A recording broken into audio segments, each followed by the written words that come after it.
We are live. Welcome, guys, back to another edition of the Earle Sports Bet Show. I'm Timothy Earle, and today we've got baseball, and looks like baseball. There's also some WNBA games. There's a CFL game. Those are up on the site already, so if you guys are interested in checking those out, I got a play in the Elks Blue Bombers game, and then I got plays in both the Sparks Fever and the Mystics Aces, all up on the site. I will say, if you go and look over on the picksandparleys.net website, number one for the last 7 days, me, 44 and 31, up 17.78 units. All of 2025, 19 and 25, up 28.36 units.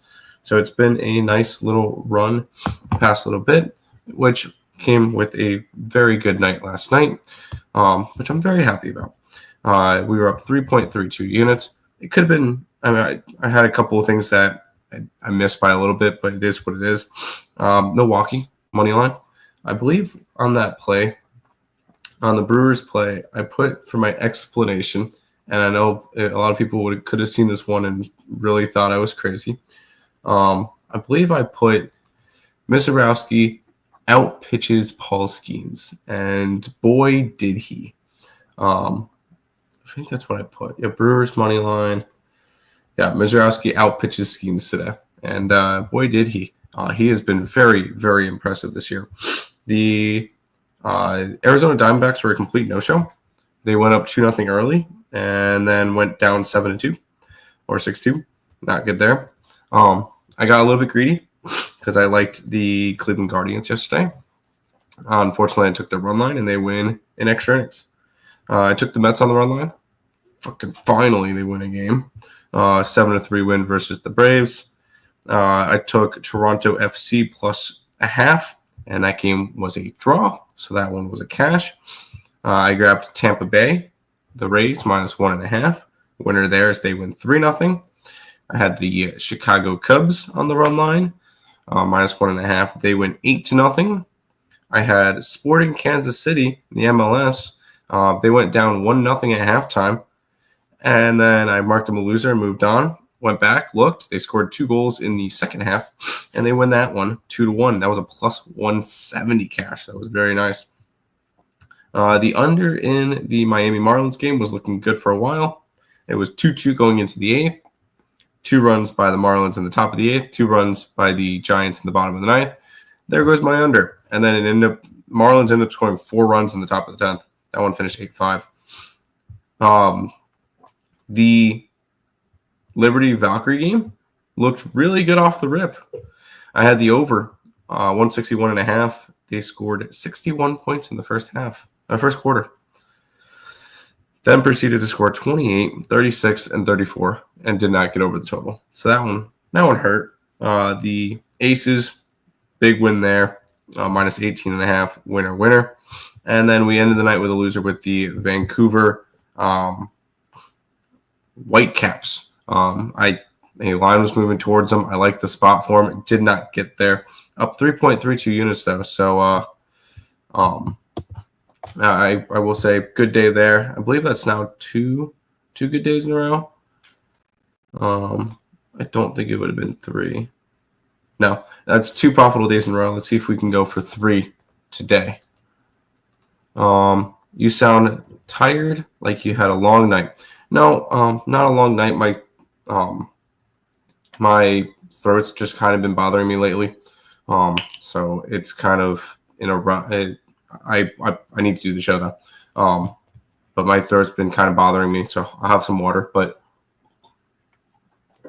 I'm definitely not tired. It's just my throat's been killing me. So, but I have to do the show because if not, if I don't do a show during the week game, I get absolutely ridiculed in the comment section. So, got to do it. Let's start off with the Seattle Mariners and the Minnesota Twins. Also, I think my brother's sleeping in the other room, so I don't want to be too loud. So that could be it too. Seattle and Minnesota. Emerson Hancock and Woods Richardson going at it. Hancock this year, 5.43 ERA in 13 starts, a 3-3 record. 66 and a third innings pitched, 40 earned runs, 24 walks, and 50 strikeouts. He's been not great since coming back from his injury. On the opposite side with Woods Richardson, 11 starts, 11 appearances, 10 of them starts, 2-4 record, 5.06 ERA, 53 and a third innings pitched, 30 earned runs, 21 walks, and 46 strikeouts.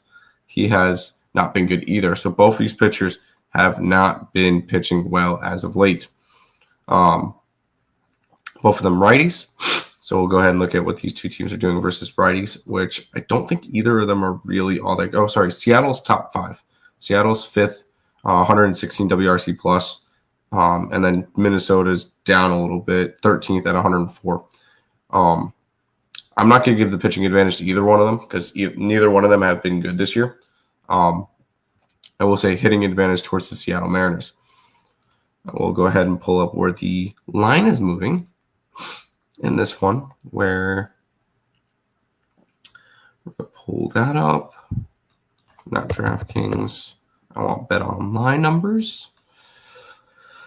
Line opened up Minnesota minus 125. It's moved 8 cents towards the Seattle Mariners because Minnesota is now minus 117. And the line's gone from 9 to 8.5. So I was looking at the over to begin with. Not going to pull the trigger there anymore. I will say I am going to be jumping on Seattle. I like the Mariners in this spot. Keep in mind, these are all early games, so we get to have a little bit of fun in early games today. I can get Seattle at plus 105. So we're going to start off the day with the Seattle Mariners. Plus 105. If you want to grab any Cal Raleigh props, go for it. He's been an absolute tank. But we'll go ahead and roll with the Seattle Mariners to start it off.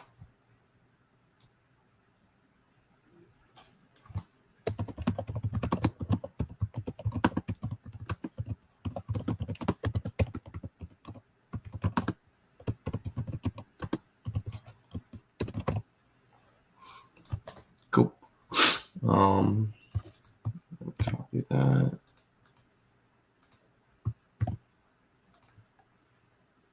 Cool.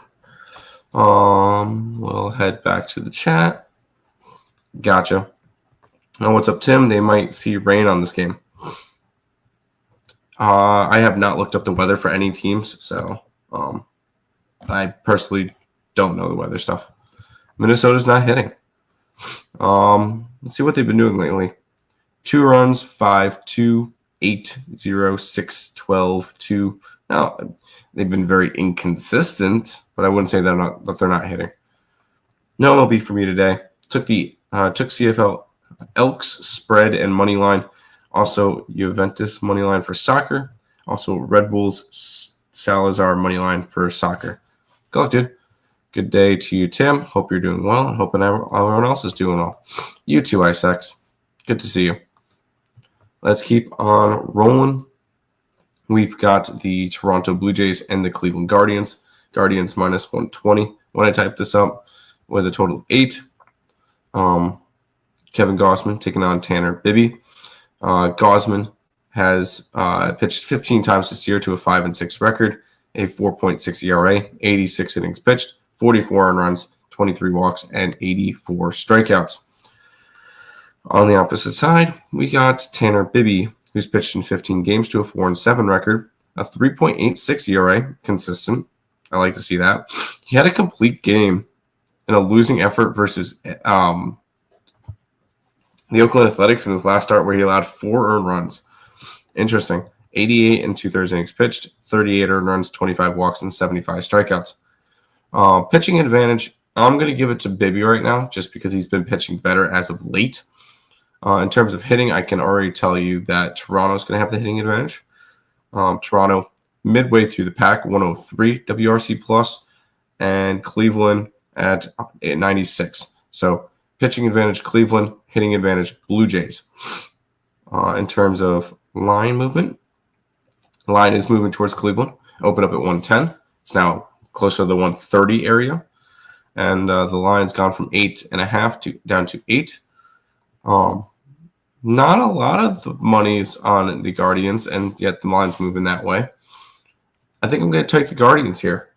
If I can get a decent price, I might have to take the run line with them. Yeah, I'm going to have to take the run line again. Run line is going to be plus 158, 160. I'm going to got plus 160 with the Cleveland Guardians on the run line here. I'm going to take that spot with them. I'm just going to put that in there.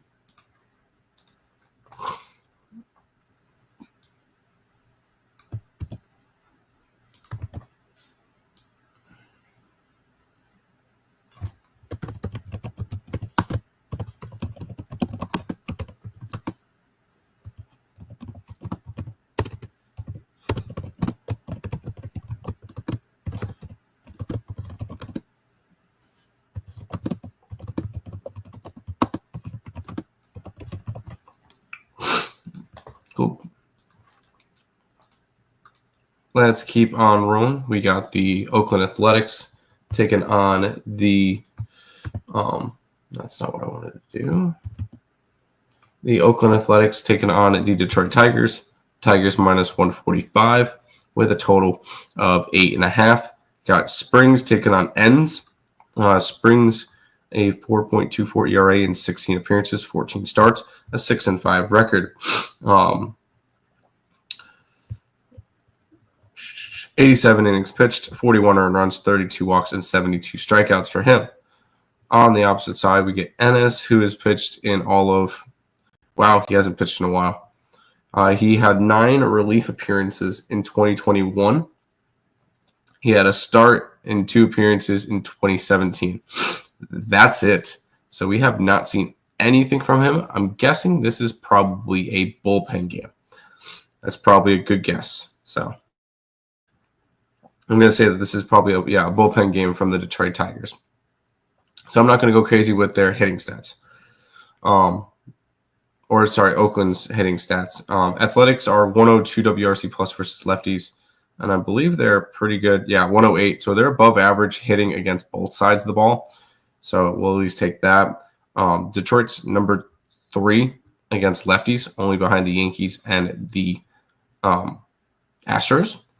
So we're going to see 2 teams that can hit versus their respective pitchers. In terms of line movement in this one, line's moving 7 cents towards the Detroit Tigers, and the line's moving towards the under 4 cents, but it's ever so slightly. 82% of the bets, 83% of the money is coming in on the Detroit Tigers. I will say a lot of more money is coming in on the over, which makes sense. I wanted to take the over. I'm not going to, just because I don't like the way that the line's moving for it and the money and everything's moving for it. So I'm going to stay off of this game. So this game will be a pass for me, especially with a bullpen game. So I'm not really going to be overly interested in that. Detroit, run line, plus 145.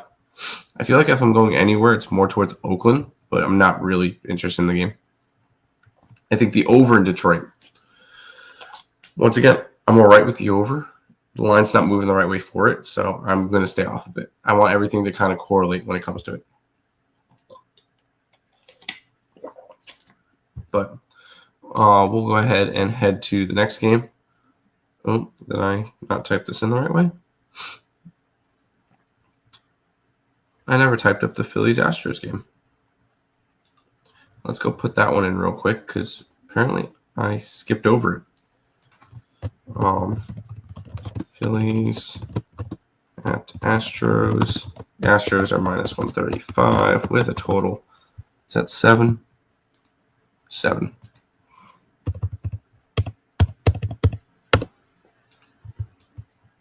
Boom. Phillies and the Astros. And I did a free pick video on this one last night. I think it posted last night. At least I hope it did, because that would have sucked if it didn't. Hunter Brown taking on Christopher Sanchez. Brown. Oh, it posted today. That's lame. Well then, Christopher Sanchez and Hunter Brown. Sanchez, 2.9 ERA this year. In 15 starts, 6-2 record, a 2.87 ERA, 87 and 2/3 innings pitched, 28 earned runs, 20 walks, and 92 strikeouts. I'll be honest, I won't be surprised if Christopher Sanchez makes the All-Star game. On the opposite side, Hunter Brown is pretty much guaranteed to make the All-Star game. He's not going to start because of Tariq Skubal, but I could definitely see him being one of the top guys to start. 15 appearances, 8-3 record, a 1.88 ERA, a complete game in there, which came in a losing effort, 8 innings, 1 earned run and 3 hits against the Texas Rangers. 91 innings pitched, 19 earned runs, 28 walks, and 109 strikeouts. Hunter Brown has been great. Both these pitchers have been great. I will say I grabbed the under last night. Even though Houston Astros are number 1 versus left-handed pitching, and the Phillies are 105 WRC plus, so both of them are above hitting versus those pitchers. I think these pitchers are top-notch, and I'm really high on both of these guys. The total has been about that, has moved 11 cents towards the under, so I do like that. Line's moving towards Houston. I think I want to grab the Astros as well. I'm going to grab the Astros as well. On the run line, I'm going to thread the needle in this one. I think that's going to be a fun spot to kind of thread the needle, saying that the Astros are going to win this one like 3-1. So we're going to take the under. I can get 7 at -110. Under between the Astros and the Phillies, and we're going to take the Astros as well. So that's the under for them. And we're going to take the Astros on the run line at +163. It's going to be like a 3-1, 4-1 type of game. I like it.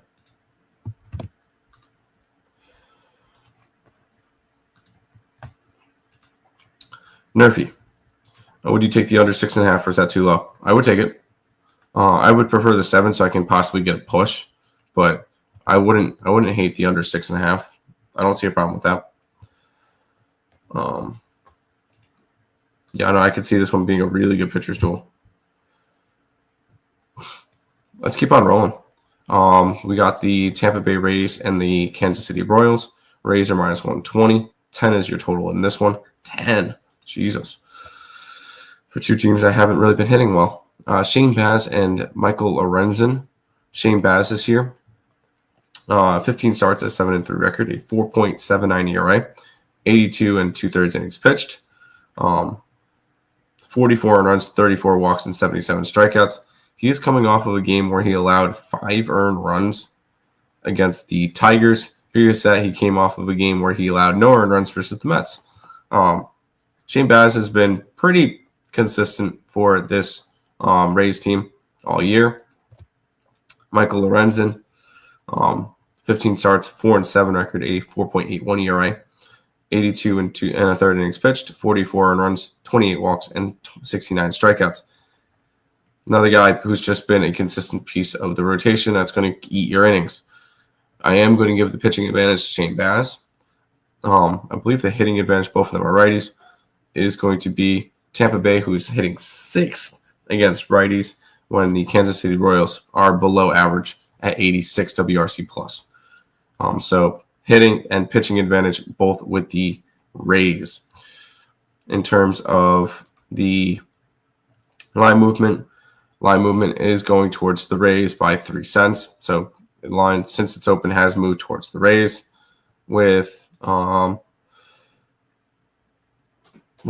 of the money and everything on the Rays. It makes sense. I am going to be taking the Rays again today. I had them yesterday. I'm kind of done with this Kansas City team. I think they're going to end up being sellers at the deadline. I can get the Rays today at -120. And that's what I'm going to do. So give me Tampa Bay money line -120 here.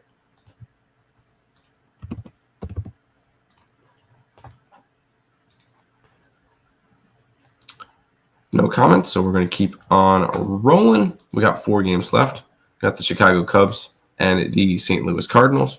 cashed a nice little run line on the Cubbies last night. Shota Imanaga taking on Andre Palante. Imanaga hasn't pitched since May 4th, so he's going to be making his return after a long stint on the IL. He's made 8 starts this year to a 3-2 record, a 2.82 ERA, 44 and 2/3 innings pitched, 14 earned runs, 14 walks, and 34 strikeouts. Imanaga is going to have to be a big key for this rotation if they want to continue to, make a push and win the division. Because who's hot on their heels? The Cardinals and the Brewers are. Andre Palante has been one of the more consistent pitchers as well. 4.48 ERA. I'm not overly worried about it. 15 starts, a 5-3 record, 82 and a third innings pitched, 41 earned runs, 28 walks, and 58 strikeouts. So 2 pitchers that have kind of been consistent enough. Well, Imanaga, I would give the pitching advantage to Imanaga. I'm going to call it an even just because he hasn't pitched in a while. So I'm not going to go any pitching advantage in this game. In terms of hitting advantage, St. Louis 97 WRC plus versus lefties, Cubbies 116 WRC plus versus righties. Hitting advantage is with the Cubbies. In terms of line movement, line has moved towards the Cardinals in this one, which kind of makes sense, even though more of the money's coming in on the Cubbies today. I'm going to take the Cardinals today, even though the pitching advantage is kind of weird, but I'm not going to be too overly worried about it. I more likely just want to fade Imanaga on his first start back after a long stint on the IL. So we're going to go ahead and take the Cardinals money line here. I like the line movement in this one, so let's grab it. Cubs run line plus 122. Also, their money line at minus 136. I'm not going to trust Imanaga on his first start back. If he pitches well and I eat my words on this one, fine. But I'm not going to do it today. 3 games left, and woof, this game is ugly. We get Clayton Kershaw taking on Austin Gomber. The Dodgers are minus 275 when I type this up, and at 12 total. 7 starts for Clayton Kershaw, so he's already going to have more starts than he had last year. 3-0, 3.31 ERA, 32 and 2/3 innings pitched, 12 earned runs, 12 walks, and 24 strikeouts. He's been in his couple of starts, he's looked back to form, but who knows? We've got on the opposite side Austin Gomber, who has pitched all of 9 and 2/3 innings pitched this year, and he got blown up in his last start, allowing 9 earned runs and 12 hits against the Diamondbacks. So it did not look good there. He had a good start in his first start of the year versus Atlanta, where he allowed no earned runs in 5 innings. But there's not really much of a sample size for this one. Obviously, I can go tell you the statistics for hitting. 119 WRC plus, 4th in baseball for the Dodgers. Colorado, dead last. So pitching advantage, hitting advantage, no shit with the Dodgers. Is it worth laying minus 275? Never. Line has actually moved 5 cents towards the Rockies. So not really much interest in that one. Total is 12 in this game. It's gone up from the 11.5 number. I see no reason to go after this game. I'm gonna pass on the Dodger game. Go Cubs, go. And Dodgers minus 2.5 runs. See, I don't see the value in laying 2.5 runs unless I'm getting some good plus money for it, and I don't think I would be. Yeah, I'm not. I would be getting minus 121. In order to get plus money on the Dodgers, you have to lay 3.5 runs. That's not going to happen. So no, I'm not interested in this one. 2 games left. Miami and San Fran. You got Junk versus Birdsong, and the Giants were minus 210, 215 when I typed this up. 8 total. Junk this year has pitched all of 4 times, all in relief. Granted, they're all long relief. He's actually pitched more than 4 times. He's pitched 6 times. He's gone anywhere from 4 to 5 and 2/3 innings pitched. Weird that they're not giving me all the updated numbers on him. So interesting. And he's been all right. He's allowed 8 earned runs in those starts. So he's not pitching horribly this year. Birdsong on the opposite side. He's made 17 appearances. 16 of them were relief. 6 of them were starts. 3-1 record. 3.25 ERA. 52 and 2/3 innings pitched. 19 earned runs, 20 walks, and 55 strikeouts. So basically a long reliever versus a bullpen game. So not really going to give out any pitching advantages because there's no use. In terms of righties, because how these two teams hit against righties, because that's what they're facing. Giants, 100 WRC plus. Marlins, 94 WRC plus. Hitting advantage slightly towards the Giants. Then the line movement is going towards the Giants from 165 to 183. Is it enough for me to want to go after this one? No. I don't see the value in it, so going to pass on this game as well. Suppness, LAD over. I could see it. Twins, no. And Cardinals, yes. We'll head to the final game on today's card, the Atlanta Braves and the New York Mets. Mets finally won a game versus the Braves this year last night. I cashed on the run line. We got Grant Holmes taking on Griffin Canning. Grant Holmes this year, 16 appearances, 15 of them are starts, a 4-6 record, a 3.71 ERA, and 85 innings pitched, 35 earned runs, 39 walks, and 97 strikeouts. He's been consistent. He's been good for the Braves this year. On the opposite side, we got Griffin Canning, who has struggled as of late, allowing 13 runs in his last 3 starts. So we are starting to see a little bit of the regression. 15 starts this year, a 7-3 record, a 3.91 ERA, 73 and 2/3 innings pitched, 32 earned runs, 35 walks, 67 strikeouts. I am going to give the pitching advantage slightly towards Griffin Canning, but nothing crazy. In terms of hitting against righties, Mets are 7th in baseball at 115 WRC plus, and the Braves are 18th in baseball at 100. So hitting, pitching advantage, both with the New York Mets. Line movement is going towards the Mets about 3 cents, and the line's moving towards the under as well from 9 to 8.5. Line makes sense with line movement. Money's on the Mets. We are going to finish out the night with the New York Mets just because I see the advantages here. I think the Mets will even out the series, so we're going to go ahead and take them. Money line, minus 110. I like all the advantages in this one. Blue Jays under and Nerfy. I like the Guardians today, so don't matter. Braves, no. Rays, yes. And Rays again, yes. That is all of the games for today. Astros. Yes, Astros today. I agree. That's going to do it for this edition of the Earle Sports Bet Show. Once again, if you guys are interested in checking out, I have a CFL and 2 WNBA plays. Both of them, all of them are up on the site. So check it out on picksandparleys.net or become a member of the YouTube channel. And for $5.99 a month for ESB. And you guys can get the card there because I posted it there as well. But that's going to do it for this edition of the Earle Sports Bet Show. I'll see you guys back again tomorrow with another one.